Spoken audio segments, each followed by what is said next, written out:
Speed of 90 ready. ઉપરોક્ત સમગ્ર વિગતે ફરિયાદ પક્ષનો મૌખિક તેમજ દસ્તાવેજી પુરાવો ધ્યાને લેતા આ કામના ફરિયાદી ખુદ ઈજા પામનાર સાહેદ છે. તેમ છતાં મહત્વના એવા સાહેદ ફરિયાદી પોતે જ તેઓની આંક 10ની ફરિયાદ હકીકતોને સમર્થન કરતા નથી અને તેઓ પોતાની ઉલટ તપાસમાં જ જણાવે છે કે તેઓ માનપુર જતા સાગર જીન પાસે ઊભા રહેલા ત્યારે ગાડી પરથી નીચે પડી જતા તેણીને હાથમાં ઈજા થયેલી છે. આરોપીઓએ ગાળો બોલી જાનથી મારી નાખવાની ધમકી આપેલ હોય તેવું બનેલ નથી તેમજ આરોપીઓના હાથમાં કોઈ હથિયાર જોયેલ નહીં. ફરિયાદીના પુરાવામાંથી બનાવ સમયે આરોપીઓ તેમને ગાળો બોલેલ હોય કે હથિયાર લાકડીથી ઈજા કરેલ હોય તેવી કોઈ હકીકતો રેકર્ડ ઉપર આવેલ નથી. તેમજ સાહેદ મેહુલ કુમારે પણ ફરિયાદીના પુરાવાને સમર્થન આપેલ છે. તે જોતા આરોપીઓએ આક્ષેપિત ગુનો કરેલ હોવાનું માનવા અંગે શંકા પ્રેરાય છે. ફરિયાદ પક્ષે રજૂ કરેલ પુરાવો પરથી આરોપીઓએ આક્ષેપિત ગુનો કરેલ હોય તેવું જણાય આવતું નથી. બનાવ સમયે મહેરબાન અધિક્ષક જિલ્લા મેજિસ્ટ્રેટ શ્રીનું હથિયારબંધીનું જાહેરનામું અમલમાં હતું.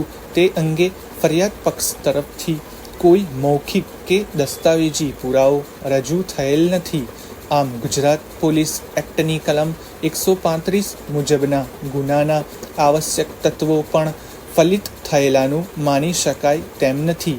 ફરિયાદ પક્ષે રજૂ થયેલ દસ્તાવેજી પુરાવો જોવામાં આવે તો આંક 13થી ગુનાવાળી જગ્યાનું પંચનામું રજૂ થયેલ છે. સદર પંચનામું આ કામના આરોપીને આક્ષેપિત ગુના સાથે સાંકળતું નથી. વધુમાં ફરિયાદ પક્ષે આંક 14થી આરોપીઓને અટક કર્યા તેમજ તેઓની પાસેથી હથિયાર લાકડી રિકવર કર્યાનું પંચનામું રજૂ થયેલ છે. પરંતુ ફરિયાદી તથા સાહેદોના પુરાવા જોતા બનાવ સમયે આ કામના આરોપીઓએ હાથમાં લાકડી જેવું હથિયાર ધારણ કરેલ હોય તેવો મૌખિક પુરાવો રેકર્ડ ઉપર આવેલ નથી. તે સંજોગોમાં આરોપીઓ પાસેથી લાકડી રિકવર થવાનું માની લેવામાં આવે તો પણ તે હકીકત તેઓને હાલના આક્ષેપિત ગુના સાથે સાંકળી નથી. વધુમાં ફરિયાદ પક્ષે આંક 15થી ફરિયાદ પક્ષને ઈજા થયા અંગેનું સર્ટિફિકેટ રજૂ થયેલ છે. પરંતુ ઈજા પામનાર સાહેદ ફરિયાદી પોતે તેઓને નીચે જવાથી ઈજાઓ થયેલ હોવાનું સ્વીકારેલ છે. તે સંજોગોમાં આંક 15ના મેડિકલ સર્ટિફિકેટમાં દર્શાવેલ ઈજાઓ તેઓને આ કામના આરોપીઓએ ઈજા કરેલ હોવાનું માની શકાય તેમ નથી. આ તબીબી પુરાવો ફરિયાદ પક્ષને સમર્થનકારક હોવાનું પણ માની શકાય તેમ નથી. તે સિવાય ફરિયાદ પક્ષે અન્ય કોઈ મૌખિક કે દસ્તાવેજી પુરાવો રજૂ કરવામાં આવેલ નથી. પક્ષકારો વચ્ચે સમાધાન થઈ ગયેલ હોવાથી ફરિયાદી તથા સાહેદ આરોપીઓ વિરુદ્ધ પુરાવો રજૂ કરતા નથી તેવું પણ જણાઈ આવે છે.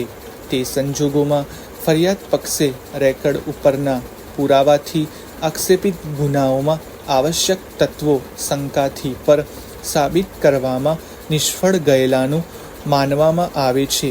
પેરેગ્રાફ. ઉપરોક્ત વિગતે ચર્ચા કર્યા મુજબ ફરિયાદ પક્ષે આરોપીઓ સામેના આક્ષેપિત ગુના આવશ્યક તત્વો શંકાથી પર સાબિત કરેલ ન હોય, આરોપીઓને તકસીરવાન ઠરાવી શકાય તેમ ન હોય, મુદ્દા નંબર 1નો જવાબ નકારમાં ઠરાવી મુદ્દા નંબર 2 પરત્વે ન્યાયના વિશાળ હિતમાં નીચે મુજબનો આખરી હુકમ કરવામાં આવે છે.